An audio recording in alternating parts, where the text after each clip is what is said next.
Howdy, folks. If you want to know what it's like shooting the Olympics and working for Getty Images, then you've come to the right place, because that's what we're going to be talking about right after this.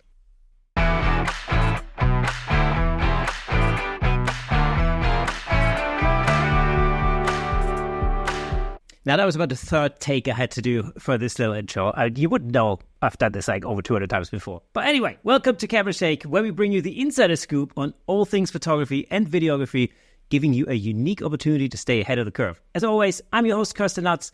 And before we get into it, I've got one thing to ask of you. I've noticed that about 65% of our viewers on YouTube and listeners on audio are not actually subscribed to this channel. I mean, come on, people. You can really help me out by hitting that subscribe button. It'll help me get even more amazing guests on the show. It's just one click. That's all it takes. Thank you so much. Now, without further ado, though, let's give it up for today's special guest, the man who shot anything from the Ryder Cup to the Olympic Games, the Golden Globes, and the Oscars. Give it up for Canon Ambassador of Light, Mr. Richard Heathcote. Richard, how's things? Hey, how are you? Good, thanks. Good to meet you. Actually, good to meet you too. Yeah, so sorry, it took about 3 attempts to get this intro right, but there we go. Anyway, I've just as I was doing some research on sports photography, I came across this video on YouTube that was basically entitled "Learn Sports Photography in 3 Minutes." It surely can't be that easy, right? No, no, it's not. No, it's not. No, it's not. It's you can learn some basics pretty quick, but it's like a lot of versions of photography. It's you've got to have a passion for it. You've got to have some knowledge for it, and then you've got to kind of be able to go out and sort of put your vision onto a final image. You've been in the game for I'm right in thinking for over 25 years. What have you learned in that time? Like, what is different now compared to when you started? I think you learn with experience you don't beat yourself up when things don't happen in front of you. It's one thing. Because there's lots of things happening. You can't be everywhere at the right time for everything. What you can do is, I think, as you gain more and more experience in sports photography, as you kind of plan more, you're more considered in your approach to an event that you go to. You think more about it. You don't just sort of turn up and shoot it and just hope you're in the right place. You can be better at shooting sports photography by planning and understanding what you're going to do and doing some sort of research or just a general experience of going back to a venue time and time again. Well, that's an interesting thing, because I think that's probably in the beginning, that's the mistake that most people make. I think, if I probably think, people think like, oh yeah, I'm really into football, so I understand football, I know how the game works, so I'm going to show up and start shooting. But actually, this requires a lot more research than that. What's the typical sort of research that you would do before an event? As a couple of, so I'll start with football, because that's the other side of that is, I think if you watch football, you don't like, you're generally watching if you're in a stadium, you're watching where the ball's going. You don't always do that with photography. You're, obviously if there's an attack happening, the ball's coming down, or a goal's going to be scored, or there's some action in the box, you're anticipating where the action's going to happen, where the goal's going to be. You're watching what's going on, but you're not always just solely focusing on where is the ball and who's got the ball. There's so many other things going on around you. There's the coach down the sideline. There might be players who are defending that are creating great faces or shapes, and you need to do some pictures of them. There could be some good fan reactions going on. So it takes a while to get good at shooting football, because you have to kind of take all that in and then figure out what do I need to concentrate on, and obviously be very kind of reactionary as well as sort of shooting what you want to shoot. And then you're always thinking about where do you sit in the ground? There's certain grounds you can only sit in certain places. So but predominantly you'd want to sit behind the goal. Personally, I like to sit just outside of the 18-yard box. I don't like sitting all the way in the corner flag. because I think goal pictures look better closer in. They just do. They're more impactful. You still get good celebration pictures, but I think that the action in general is better if you're sitting around that 18-yard box, maybe slightly outside of it. And then you go, well, are you going to sit in front of the away fans? Are you going to sit in front of the home fans? What's the story of the game? What's the important player? Where does that player, say if you're at a game and it's someone who scores a lot of goals, where do they typically celebrate to? Which way do they typically run? And then obviously the real big determining factor over that is the light and where the light falls. You don't go and sit in the shade and shoot with a background of a stadium that's covered in sunlight, because it just looks horrible. So you'd want to try and shoot backlit. You want to, you're always paying attention. And it's the same rule for almost all photography, really. You're paying attention to the light predominantly, because that's what affects your pictures. I think more than anything is where's the light and what it's doing. And so you then find the good background, the cleanest background, where the light's best, and let the action happen in front of that. If that, you see, you're sort of ticking boxes one after another, and all those little factors once pulled together. If you get a great action frame, you've got good light, good background, and a good action frame, so it actually looks really good. And that, again, that's what experience kind of brings you. How limited are you, or not, at an event like, let's say, for instance, if you take an event like the Euros, for example. I've been watching some of the games in the Euro Cup, and what happens? I think I watched a Germany game the other day, and it's before you know it, all the action is happening in one half. Yeah. And so if you, as a photographer, if you're the other end, do you have the freedom to move at that point, or are you fixed in that spot? A regular Premier League game, you can change ends half time. You generally pick your spot based on what you want or where you want to be, and then if you're there covering the game yourself, you could change ends if you want to follow a certain team. If you are something like the Euros, where there's a seat allocation system. So for Getty, obviously, we don't have just one photographer each game. We have many photographers at each game. So we have certain seats around the pitch. They're all numbered. We predetermine which seats we want to take. And then the photographers will rotate who's sitting in that position for a certain game. But freelancers or, sort of anyone working on their own, they have to go into the system, pick a seat number where they want to sit for the game. So again, they're using their experience and their judgment of where they feel the best place to go is. Certain teams you can predict where it's a good place to sit, but a lot of the time you can't. Football is just one of those games that you just don't know where it's going to happen, really. You can use your experience to raise your chances of being in the right place. But you still don't. I've been to so many games where you would think, a team top of the league should be absolutely destroying a team bottom of the league, and they're just nowhere near it. And you just sit there for a whole half of a game thinking, my pictures. I've literally got 2 or 3 pictures that are worth anything out of this. And that happens, but you kind of, again, experience, and at some point it's going to come back round your way. If nothing's really happening, that's when you can start thinking, okay, what can I do to make a picture? What can I do to be a bit more creative? What can I try and get out of the situation that I'm in? Again, I've been to many, many games where there's been 5 or 6 goals at a game, and every single goal has been the far end. It's just the way things fall.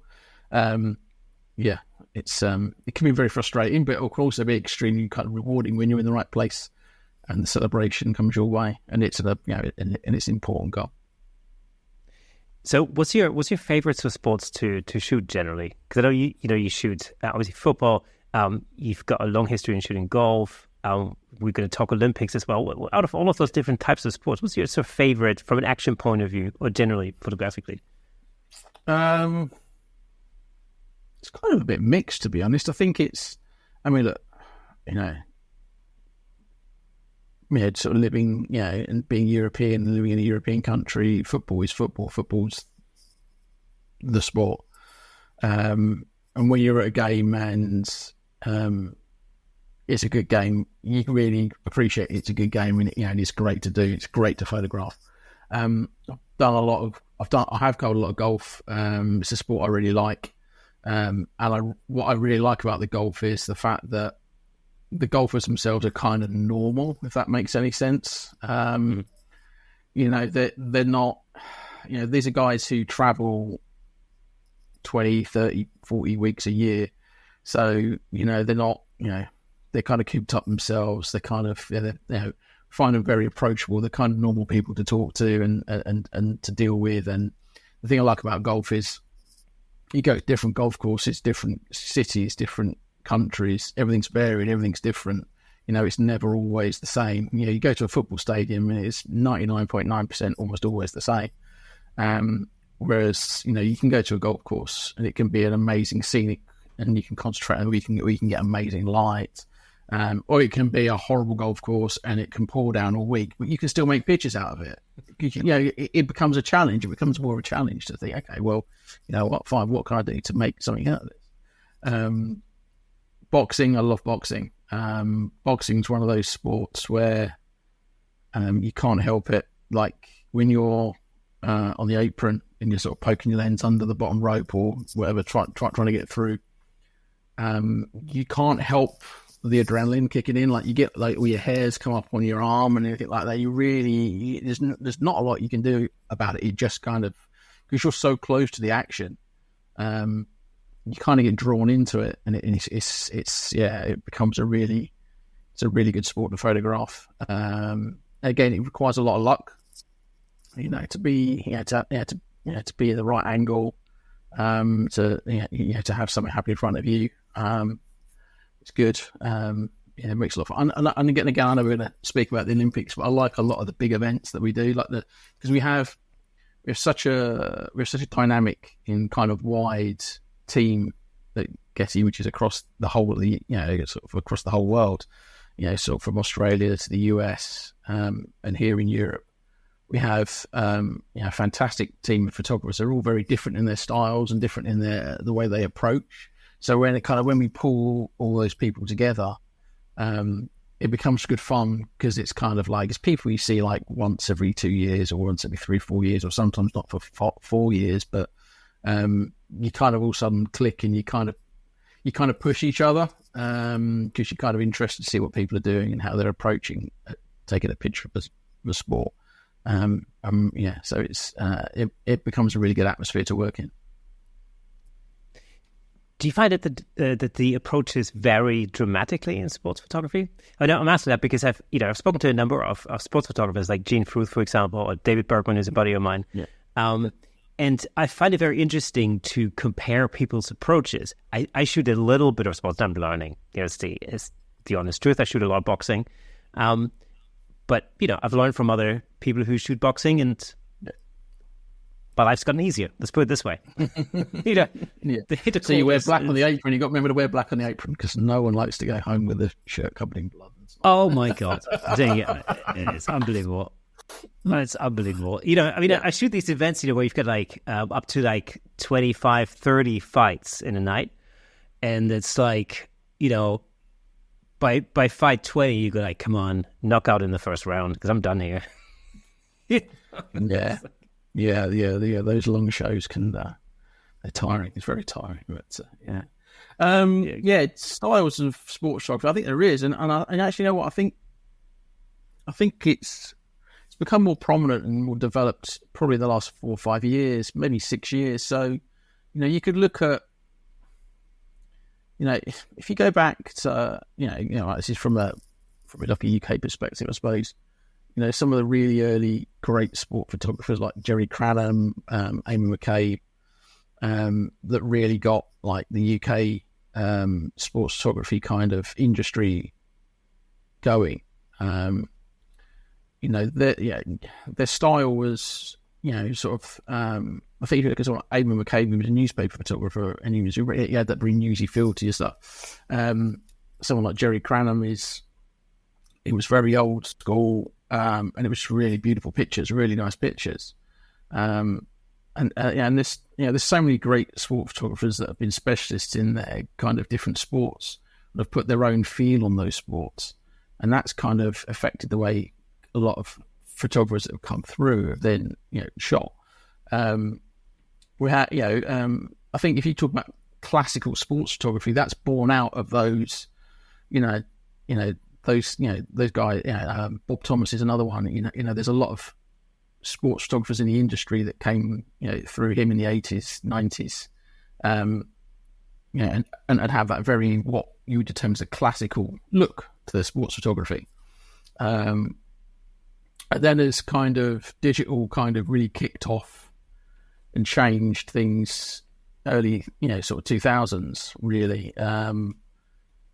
Again, it was, there was a little bit more of a newsy angle to it, but it was still pretty much classic sports photography. And I think, and I actually think this is a really good thing. With the advent of social media and Instagram and the way people look at pictures more instantly now, I think it's brought in a more creative eye. It's brought in a more, I don't know, offbeat's not the right word, but I just think a kind of, it's brought in a more, just a different eye on sports photography. People are looking at things slightly differently. They're not necessarily looking at what is the classic way to shoot football, what is the classic way to shoot this or shoot that. And they're kind of a bit more observant, if that makes any sense. Not just looking at like the athlete and the things in front of them, but looking at everything around them, looking at all the different sort of parts of the sport that they're covering, and coming up with some very interesting and creative pictures. And it kind of makes you, as someone who's, I don't know, I'm kind of halfway between. I kind of feel I'm in that generation. It's kind of halfway between where I was brought up on classic sports photography, but I've always had a little bit of a creative look to other things, and I've tried to pull it in on certain sports, certain times. But now you look at some of the younger talent coming through, and you think, I like that. That's interesting. They've learnt off me, and I'm learning off of them, and we're all kind of pushing each other further, and we're all trying to, super wide open lenses aren't new.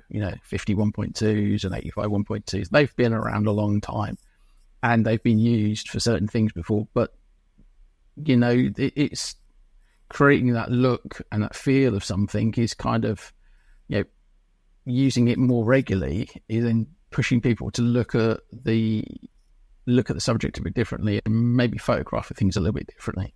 Like tilt shift lenses. I mean, they kind of feel like they kind of come and do the rounds every kind of like 5-6 years. I remember cracking a tilt shift lens out to make people look small 20 years ago. And then it kind of died off, and then someone, then there was like another 6 years later, still they died off, and then again, it's things come round and go. But I think in general, I think there's a lot more creativity in sports photography at the moment, and I purely do think that is born out of the fact that as society we are looking at more pictures. We just do. You're looking at pictures more and more now than we ever have done, because it's easy to take a picture, it's easy to share a picture, it's easy to show someone. You don't have to shoot the film, go get it processed, get it printed, and physically take, look at this picture of my holiday, and look what I did. It's instant, and it's, yes, there is, might be saturation points on certain things, and maybe but also it's a good thing, I think, in general. For kind of photography in general, it's you see things from other photographers that you would have potentially never seen. I think that's true. I think there's a number of different things to that. One, access to photography has never been easier. In fact, the fact that the searchability of very specific photography through things like Instagram, for example, is amazing. You just search for sports photography, and all of a sudden, immediately within a split second, you've got access to all sorts of different images by all sorts of different photographers, and it's never been easier to have that access. I remember when I was a kid, I would have to go and buy a magazine if I wanted to. When landscape photography, I would have to go and buy National Geographic or something. Yeah. spend money on a book or something like that to sit and look at it and understand it. Yeah, exactly. And so the process was so much slower. A magazine would come out every month or something. I remember I used to go and buy Nat Geo, and it was like, okay, well, and here we have, I don't know, whatever, 50 images or something, or 100. Let's say make it 70 images in this magazine, and then you could wait another month, for the next one. And so the whole process was so much slower. Hey, let me just jump in real quick to tell you about the amazing sponsor of this episode, Platypod. Platypod offers innovative camera support systems designed to unleash your creativity. With their stable, versatile, and portable solutions, you can capture stunning shots like never before. And I'm not just saying that. As the host of the Camera Shake podcast, I can personally vouch for Platypod's incredible products. They've become an integral part of the show. In fact, I'm surrounded by various Platypod products holding up lights, cameras, microphones, and so on. It's really helped to transform the way I make the show and the way I shoot at home, in the studio, and on location. But don't just take my word for it. Explore Platypod's website at www.platypod.com to discover their range of products, including the Platypod Extreme, Platypod tripod heads, and the brand new handle, of course. Make sure to follow Platypod on Instagram and Facebook at Platypod Tripods for exclusive updates, tips, and giveaways. By choosing Platypod, you're not only investing in your photography, but you're also supporting the Camera Shake Photography Podcast. Thanks again to Platypod, our amazing sponsor. Platypod, where innovation never sleeps. Do you think that the style of sports photography now has been directly impacted by technology? I'm thinking, for instance, autofocus technology that allows you to shoot wide open now, which we're never really able to do before. Yes, 100%. I mean, look, the chances of getting a peak action photograph razor sharp with a manual lens wasn't easy. It was a talent. It was a skill set. Especially, look, an old 400 or an old 300 2.8 manual, those manual focus long lenses, the really super, like the 50-1.2, the 85 1.2, 135 f2s, they are very hard to get a photograph razor sharp if it's manual focus.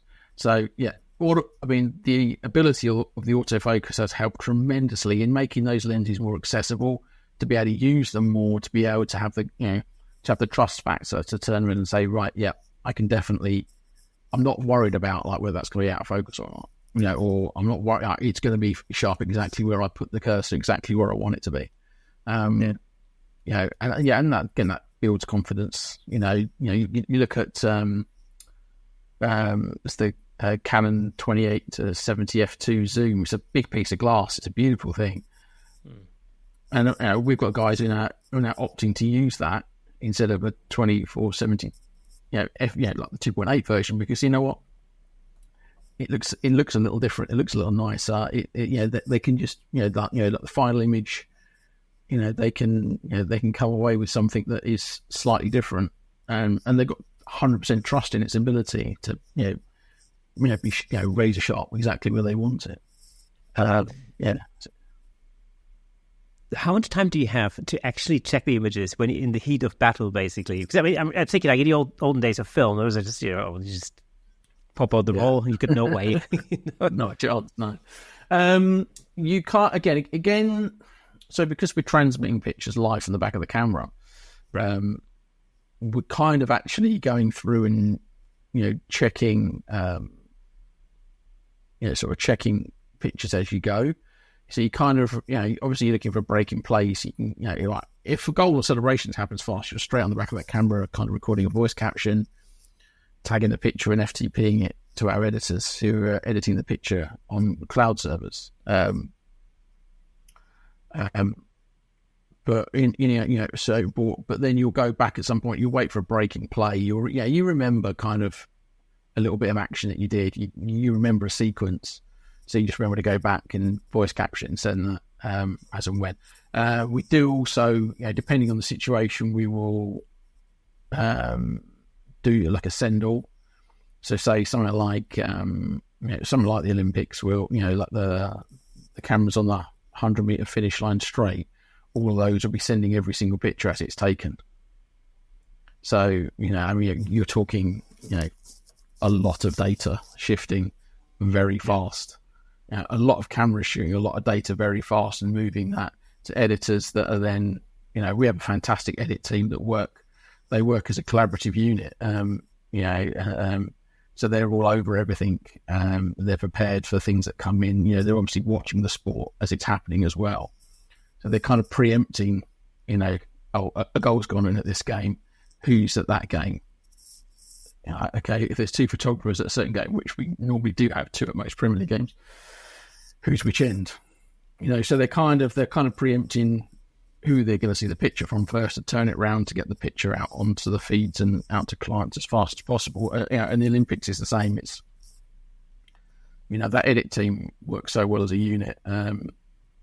You'll have someone going through selecting the picture, someone else photoshopping it, someone else captioning it, and they can all work on the same picture at the same time because it's in the cloud on our, cloud's editing software, and it just increases how fast you can get a picture out, which is becoming, it always has been extremely important.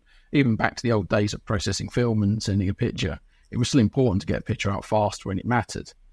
But it's, in 25 years, it's gone from, taking 25 minutes, 30 minutes to get a picture from taken to sent. I think you get the film back, process it, clean it up, scan it, get it right, send it, probably 20, 25 minutes. To now, with 10 pictures around in 30 seconds, which is scary. That's crazy. That's crazy. It's crazy. Yeah, it is. And again, that is all down to technology. That's technology, but obviously, it's the pressure is immense. Though I mean, even 25 minutes, in the days of film, that's nuts. Like for anybody who's ever developed film, that's pretty crazy. But yeah, I mean, I realize that now, of course, when I watch a sports event, for instance, and then I look at my phone and, images from that game, stuff that's literally just happened seconds earlier is already on some website, and you go, whoa, how did that just, that's crazy. So for our listeners and viewers who are maybe new to sports photography generally, how does that process even work? Like, how does that work? How does that image get from your camera onto a website in seconds? Yeah, so the cameras, we can FTP the files. So what we do is I would take a picture, I would voice caption it. You can record it with sound note to the thing. So you're helping the editor to get the information onto the picture fast and quicker. Then we FTP that from the back camera. You either have a network cable plugged into your camera, or we connect to various devices via Wi-Fi built into the camera, whether that's your phone, stadium Wi-Fi, a MiFi device, which is like a wireless hotspot. And then, those are sent by FTP up to our server, which has got our cloud editing software running, and the editors are sitting on that. So they're not... So previously, pre-COVID, all of our editors would be in the office on a Saturday without fail. There'd be a big team working together. Obviously, COVID, people working from home, everyone went remote. It actually forced us to kind of rethink the structure of our editing.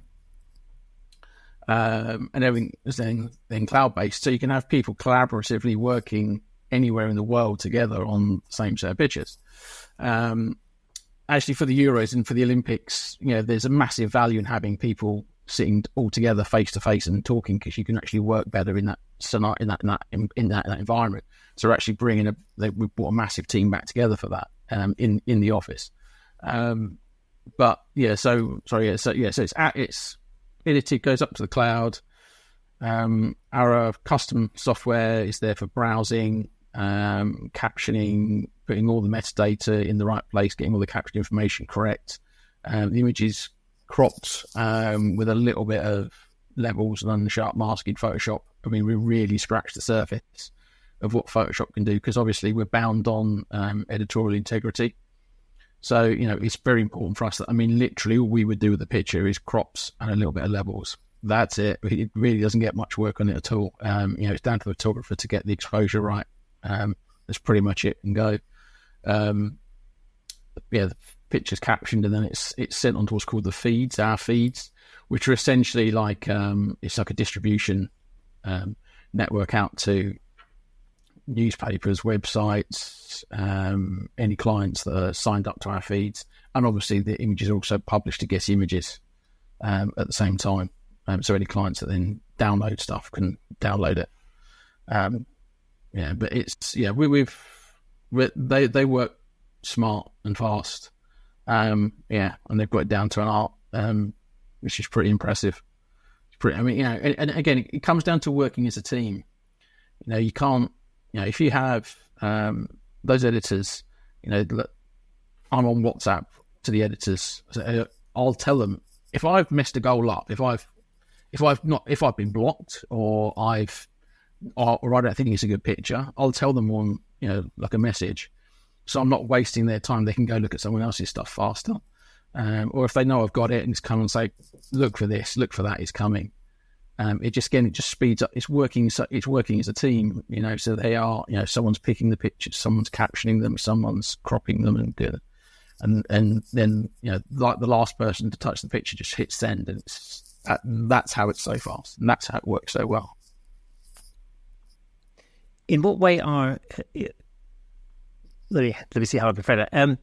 In what differences are there between, let's say, events like Premier League football games, let's say, and if you compare that, let's say, to the Olympics, for example, what are the major differences between events when it comes to delivery of images, or the pressures that you have as a photographer working those two different type of events? The same, to be honest. The same. It doesn't really. I think the only difference, or the only time it's different, is, say, if you're working on a feature, or you're working on a story, or you're doing something that isn't time sensitive.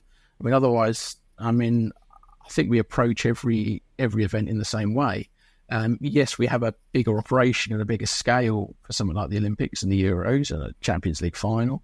But the Premier League, we still run a really, sort of like a big operation on that. We have 2 photographers at every game. We might have anywhere between 8 and 10 editors, working at the same time, overseeing all those games at once. And something like on a Saturday like that, it's not just Premier League that they're looking after. They're looking after golf event, any rugby, any boxing, any other bits and pieces that are going on that day. So I think we approach, I'd say we approach the events in the same way. And I think that's what makes it successful, because you can then, it's scalable.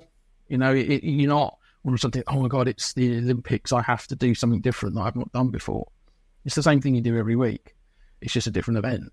It's a slightly higher profile event, but if you can take a part of your process and make it the same every time you do it, then it's easy. Then you can concentrate on the thing that matters. You can concentrate on looking at, as the athletes run down the 100-meter straight, you could look at the screen until like the 50, 60-meter mark. You can see who's edging it, who's the one to go on, before you pick your person that you're going to stick to.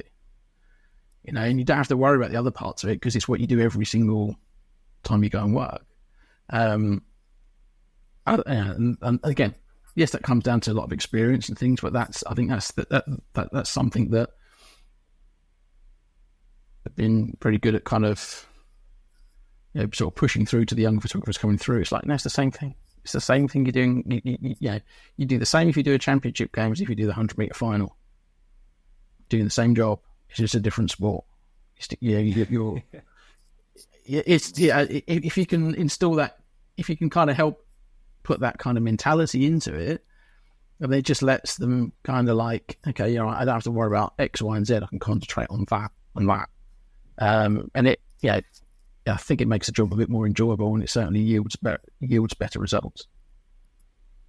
I think the important part there is also is just to keep the process the same. You still, like, so you can concentrate on what you're doing, which is actually you're taking the pictures. You don't have to worry about, the technology does the delivery bit, or the transmission bit at that point. And as long as you can rely on that, the process is actually the same, I guess, no matter whether you're shooting football or basketball or the Olympics. And as you say, it's just the scale that's different.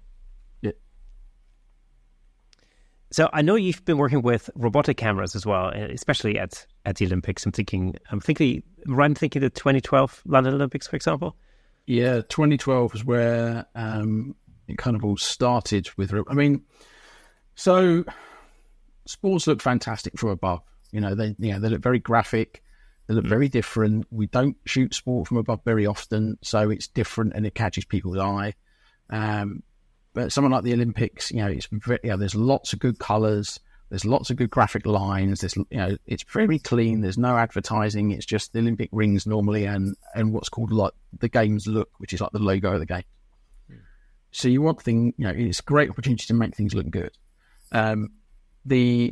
The problem with London 2012 was a lot of the venues, they didn't have catwalks. So we would go up into a catwalk, you'd walk along a catwalk and take pictures from above, or you would set a remote camera up on this catwalk looking down and trigger it with a little sort of pocket wizard radio. And basically that wasn't possible for a lot of sports. So what happened was it was like, how do we fix this? How do we get around with this? And the camera manufacturers and the photo chief for London 2012 were kind of all involved in trying to find a solution. And that's kind of where it all started. Then we had probably about 4 or 5 of the main agencies were involved in installing cameras at certain sports to make pictures work. And it worked. They looked nice. And it kind of developed pretty fast from there. The thing about it is, is about it's putting a camera where you can't put a human. That's the best way to describe its best use. Because if you could have a human in a catwalk, you would you'd have a human in a catwalk with a camera, because you can make so many more decisions. You can step so many meters to the left or the right. You can change lenses to pick up a different camera. You can see things and maybe that are happening in different places. Where a robotic camera is fixed on a truss, so it's not moving anywhere. So you're pre-visualizing the pictures you want, and then you're just then using technology to get those pictures and obviously get them as they happen, and also have the ability to kind of change the picture. To zoom the lens, change the exposure, change the shutter speed to give a different kind of sort of effect. And so, it kind of developed pretty fast from there. We did the same again we've done the same in every, and the winters, we've put a few in at the Winter Olympics. I've also put them up. We did some red carpet work in LA. So that was on the Academy Awards and the Golden Globe Awards, and put them in the show as well. Again, it's another unique position that you can't have a person up there. So it's sort of unique angles, it's unique pictures, and that's where it's really been useful. Sort of going into Paris, there's going to be a few locations where it's not possible to have a person, so we need to put a robotic camera in there, to be able to get certain angles, to get certain pictures. And the planning involved in it is massive. The planning involved in it is that there's so much work involved, it's unbelievable. But it's actually quite good fun, because for me, it kind of, I suppose it kind of plays on a lot of my strengths, which is kind of that pre-visualization of what the picture to be. Mm-hmm. You think about it a bit more. You can think, okay, well, this sport, they should do this. You should get that shape. That logo looks nice. That angle of the mat looks good, or those lines down the track look good, or in the swimming, it's like, okay, well, which events look good from above? Well, backstroke looks fantastic from above because you're looking straight down and they're looking straight up. So again, it's looking, you use a lot of planning involved. You look at what races are happening, you look at the sport and you think, okay, I need to concentrate on this one, that one, and that one. I'll get this picture, I should get that picture. And again, with patience, with a bit of kind of calmness, you end up getting some nice pictures out of it. Which complement, they look different and they look nice, but if you can put together a package of pictures that is a mixture of overheads, kind of photographers on the ground, photographers slightly elevated or in different angles, overall as a set of pictures, it looks really, really nice and really different. You can get, FIFA World Cup in Qatar. I think we had 9 different angles of one goal at one point, which was just, we had there was 2 catwalk remotes, one behind the goal, one on the side. There was 3 remote cameras around the back. Sorry, yeah, three remote cameras in at the back of the net, 2 down low, 1 in the top corner. Then the 2 photographers either side. I think it totaled up to 9 different versions of the same goal picture, and it was like, wow. Yeah, and again, all very slightly different. Are there new technologies that are coming into play when we talk about robotic cameras, for instance? But does AI play any role in this? The thing with AI is that I think obviously in a editorial workspace, we can't. We have to be very careful when anything the word AI pops up, because we have to be able to prove that the content we're producing is 100% real. But using I suppose using AI, potentially moving a robotic head to track people, if you wanted it to, there's nothing wrong with that at all. It's good. I think sometimes it's easy to get carried away with some of the technology. Like I'm a big advocate for the technology and really involved in it, but I think at the end of it, it has to be about the picture. If I have a piece of software that says track Lionel Messi across the pitch everywhere he goes, yeah, that's very, very clever. But is the end result a picture, or is it just an image of Lionel Messi wherever he happens to be on the pitch at that time? That's what it is. It's not necessarily a good photograph. It's not necessarily a picture you think back at, I really like that. It might not necessarily be composed right. If it's following one person and someone comes in from the side or something like that, is it going to think about that person coming in and shape and which way they're going? And do you know what I mean? So there's a lot of human element involved in creating a great picture. I think using the technology in the right areas is good, and it's definitely helped. I mean, look, talking to cameras over network has become very advanced. So like, I can sit in the media center of the Olympics, and I can control and shoot on 10 different cameras in 10 different venues, all on the network. And it's in, there's such, hardly any latency at all whatsoever. So you can, see, it's almost like you're there, I think a really good analogy for it is like and this actually makes you realize what's quite hard to shoot the robotic camera sometimes, is if you were to, put your face up against your camera, put noise cancelling headphones on, and never take your face away from the camera, and all you can only ever see is what you see through the viewfinder, and you can't hear what's going on to the left or the right or anything around you. That's what it's like. So you can't react to, if you're not there, so you can't react to something that you can't see. You can only, sort of react to what you can see through the viewfinder or via the software, which isn't necessarily a bad thing, but it's just how it works. And it's understanding that. And again, that's why it goes back to you have to predetermine the picture you want and think about the picture you want. Because at the end, you're going to end up with a much better picture and you're going to end up with much better results. You might end up with fewer pictures, but so be it. Fewer great pictures is better than hundreds of just images of things that isn't necessarily, the worst, better pictures. Yeah, and that's ultimately it, isn't it? It's the story that you're trying to tell, with those images, rather than just having, tens of thousands of images of, tracking Lionel Messi around the pitch, which it doesn't tell a story in a sense, but it's those impactful images that are depicting the moments that really matter. That's the important part. All right, let's talk a little bit about Getty itself. Tell us a little bit about Getty in general. What is it? What does it do?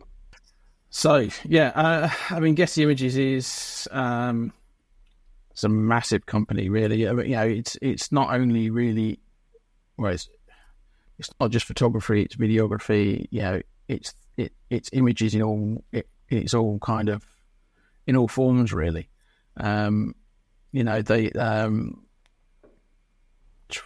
30 years ago plus it kind of started up, and kind of the model was to buy a lot smaller agencies and build one big company, so you kind of had the best of each kind of area and pulled them together. And that's kind of where the sports side of it was born out of. They they purchased what was recognised as the best sports photography agency at the time, and then we were very fortunate to have a fantastic level of investment to be able to let us kind of create the images that we want, to be able to go and cover events worldwide. We work for a lot of governing bodies, which then gives us helps with access to create more interesting content, more creative content. If you look at the stuff coming in for the Euros, as an example, we have our editorial kind of photographers who sit in the same place that every other photographer sits. But then we also have photographers working for UEFA who are have more access, that gives them the opportunity to shoot a bit more behind the scenes content, be a bit more creative, kind of produce something a little bit different. And we get to do that a lot with a lot of clients, because they trust us and they trust like the way we work, and the level of photography that we have. And we've got photographers that have that creative vision as well. We have a lot of people that come to us with like a start of an idea, and then they trust us, or they don't necessarily trust our photographers to run with that idea, or come back with something that's help us make that idea better, or and come to fruition. But so we've got photography. I mean, just in sport alone, I could probably lose count quite quickly how many sport photographers we have. I mean, it's got to be close to 40, 50.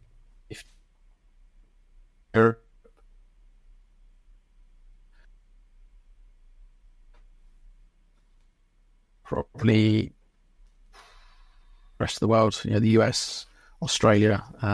We've got a lot of photographers everywhere, and then we have a fantastic sort of freelance network as well, to supplement that. The main offices are very much, got a good core of staff, and that's just the sports side. We have entertainment, we have news that helps, and video, which rounds out the editorial side. We then have creative side of the business, which is some kind of stock photography as well. And again, obviously, they are dealing with a lot of generation of AI content in the stock market and things like that, and it's certainly becoming a big area. We're very lucky. I think we're in a very good position to be able to cover the events we want to cover, and also to have a great set of staff that can that enjoy working, enjoy doing the job they're doing, and know we're at a good place. And I mean, you mentioned stock photography a second ago, and of course, Getty Images is very well known in the world of stock photography. Do you see an issue there with AI in the future? I think if everything gets labelled in the right way, I think as a part, this is my view, this is my personal view, is that if you look at photography in general, if you get, a lot of the AI examples that came out were quite nasty versions of real world images. So they looked odd, they didn't look right. Because if you have a real world image that's taken on a camera, it looks a certain way, it's on a certain lens, it looks a certain way, it looks, there's a realism to it. I think a lot, and obviously it's getting better and better and better, but a lot of the the AI imagery that I've seen that's tried to be very, very realistic, you can still sit there and pull holes in it, and you can see certain things like, well, the light's falling that way, on that way, on that way, on that way, or that's not right, or that's not how that would sit, or the perspective's off on it. You know what I mean? As a photographer, you can see that. You can see the nuances. To the untrained eye, maybe not. To the consumer, maybe not. Do they care? I don't know. It's, people consume images, I think from an editorial standpoint, you have to be, you have to be able to authenticate your own content as real. From the stock side of it, I mean, how much do people do in Photoshop to begin with? You can, there's so many, well-known photographers out there in the world who combine 4, 5, 6 different pictures to make one image. Absolutely. Is that AI doing it? No. But is it the picture as it was taken? No. I'm glad I've got a lot of very good people above me that are very good at making those decisions and kind of keeping an eye on those things. And they are brilliant at that. But I think you find every photographer has their own perspective on it. And I think generally that's mine. It's kind of, I think if it's labelled as generated content, people are informed on its origin and its authenticity and how it was created. If it's a non-editorial image, if they need to know that. Again, going back to what we started talking about earlier about styles and things. Does AI generated imagery does it get affected by real world pictures? Then you get real world photographers looking at AI imagery and thinking, interesting, could I do that in the real world with a camera and a lens and no trickery at all whatsoever? Certainly going to be an interesting few years to see where things go. Yeah, it's an interesting time, and it's I think there's lots of questions around that in lots of different areas of photography. Whether that's like competition level photography, for example, I know it's a massive question mark for lots of camera clubs, and who have to come up with new guidelines and rules and whatever. Maybe even new categories in the way that they allow AI to be used or not to be used in what. It's a massive minefield. Editorial photography is always going to sit slightly outside of that, just like wedding photography does. What's the point in using AI in your wedding photography? It's that particular couple's special day. Why would you, artificially generate a different couple or what? I mean, none of that makes any sense. So there's certain areas where where it will have more of an impact, and there are other areas where it's going to have less of an impact. What inspired you to get into sports photography in the first place? Was that always something you wanted to do, or did you sort of fall into it? No, I kind of... so I kind of got into photography in general, through my dad. It was his hobby. So as a kid, it was kind of like, something to do with him and kind of get involved with. And I kind of wasn't really 100% sure what to do when I left. Well, I had a few options in my head when I was coming to the end of my school years. I decided to do a photography course and then kind of just, I wouldn't say fell into sports photography. I wanted to be a sports photographer, but it was kind of like, okay, well, I'll try this. I quite enjoy this. It's quite good fun. I started looking at more sports pictures and understanding them. And then I just, from there on in, kind of probably the age of about 19, 20, I just kind of like, that's what I want to do. Let's go and do it.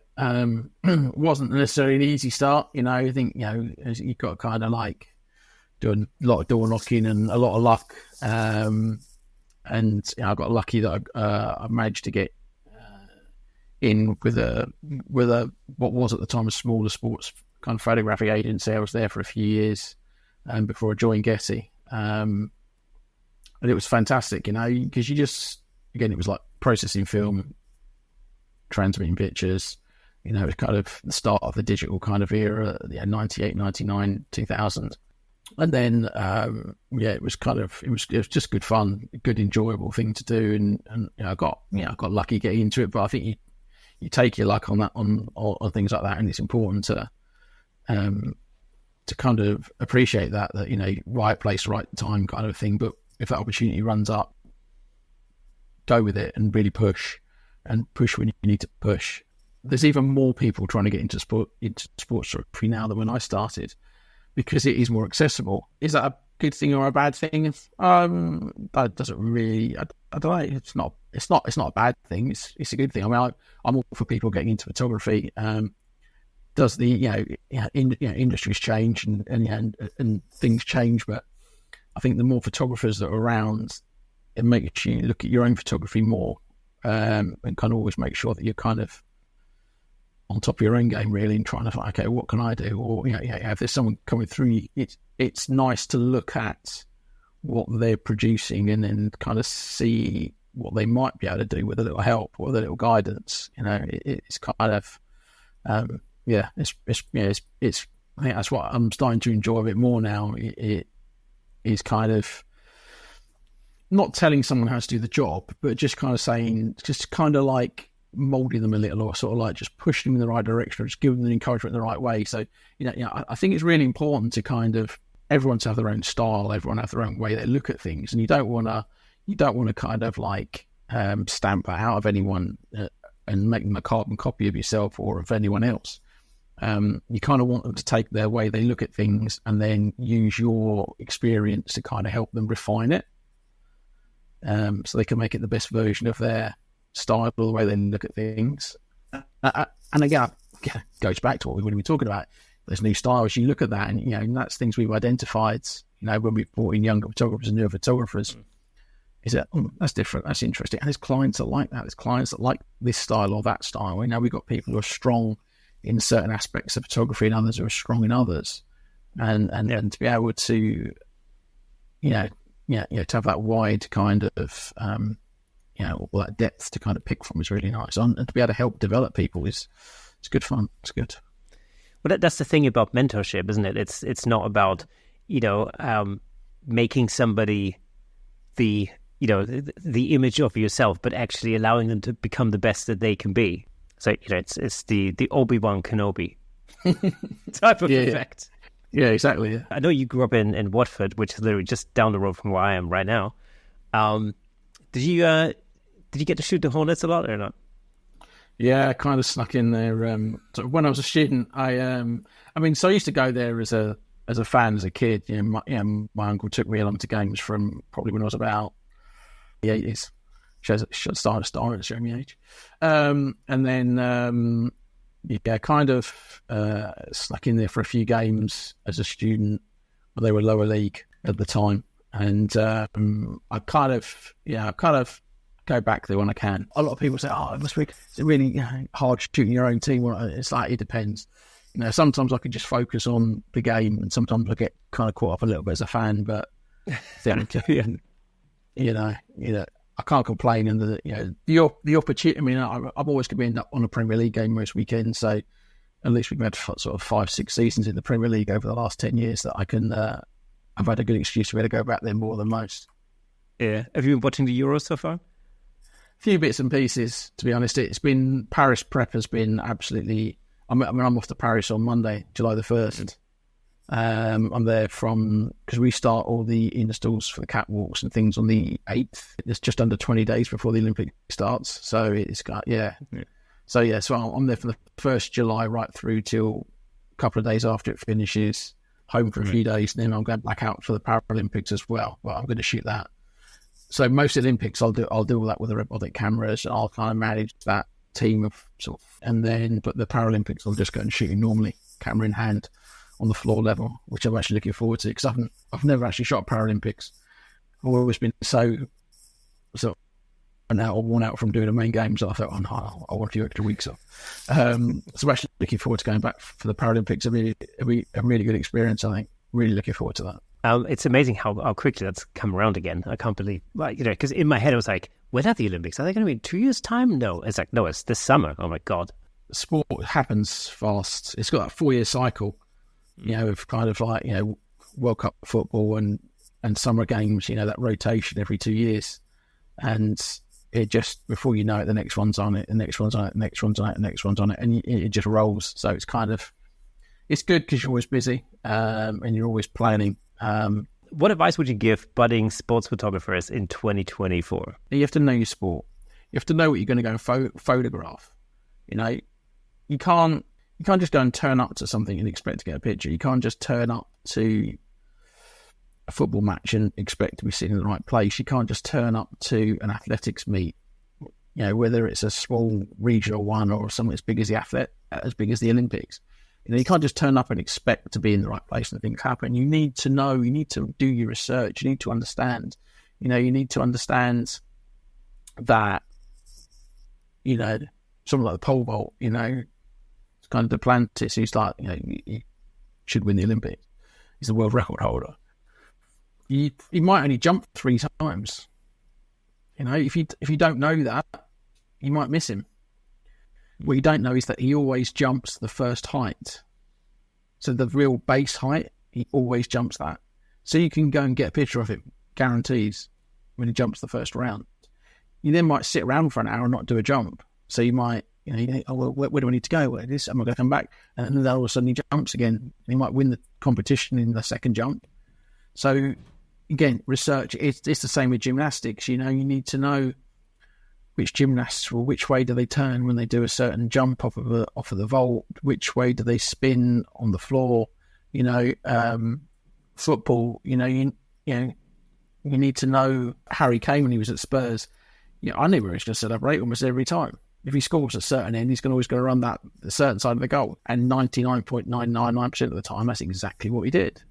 So again, it's research and knowing. That's going to help you create better pictures, because you're going to be prepared.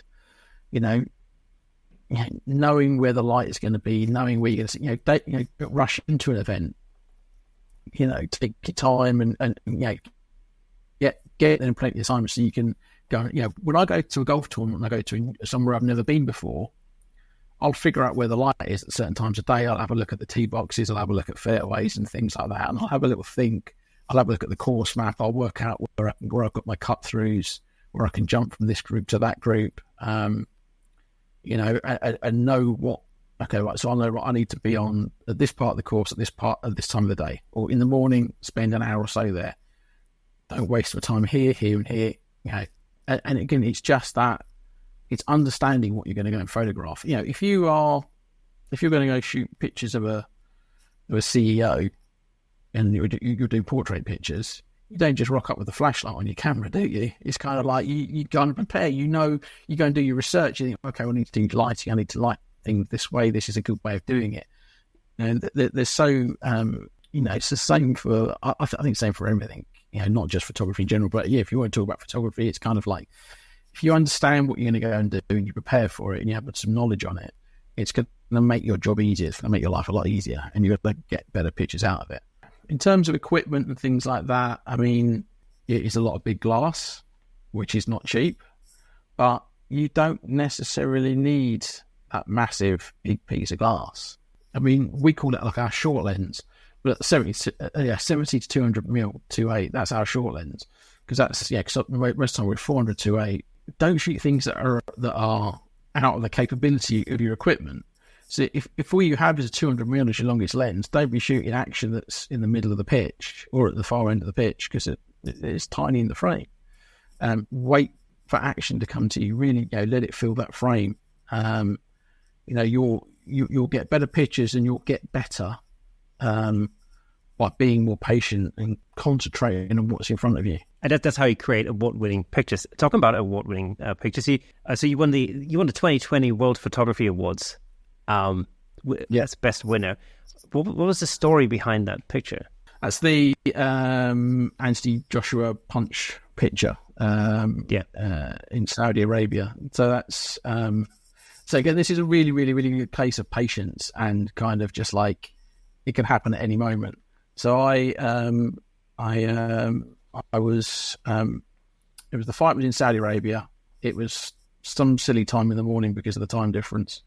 And the fight was going on. There wasn't really many pitch. It was just like there was 2 weird LED boards up against like the posts. So like our window for getting nice clean action was pretty small.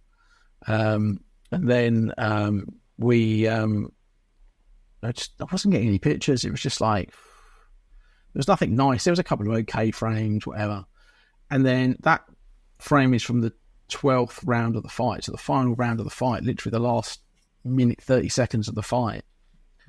And that, and Andy just leant and just reached across, and he's just caught Ruiz with the right, and the spray's come off, and it's just wow. It's just like, thank you very much. It's just like you can, but you have to be switched on, and you have to concentrate.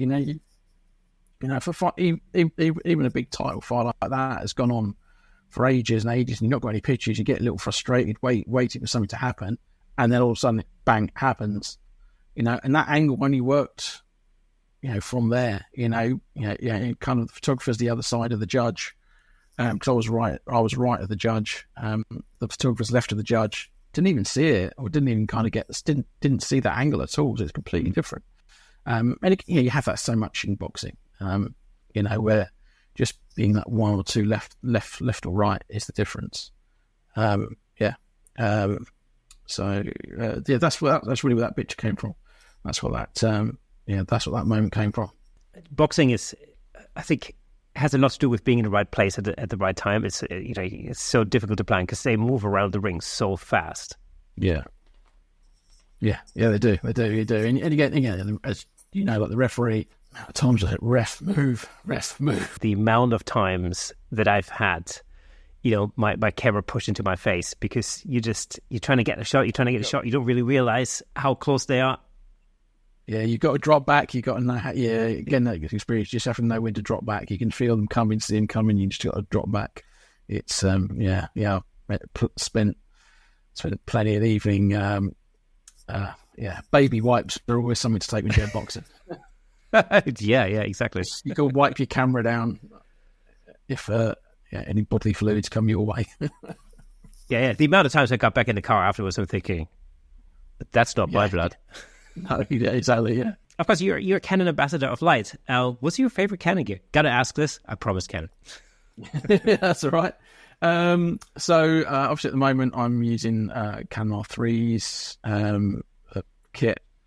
One of my newest lenses is actually become one of my favourites quite fast. That's the 24-105 2.8, which is, I think, whether it's got some of the cine glass in it or something, the look it gives is just slightly different. It's really nice. It's such a ergonomically, yes, it's a big piece of glass, it's a big lens, but ergonomically it feels great. The zoom ring's short and snappy.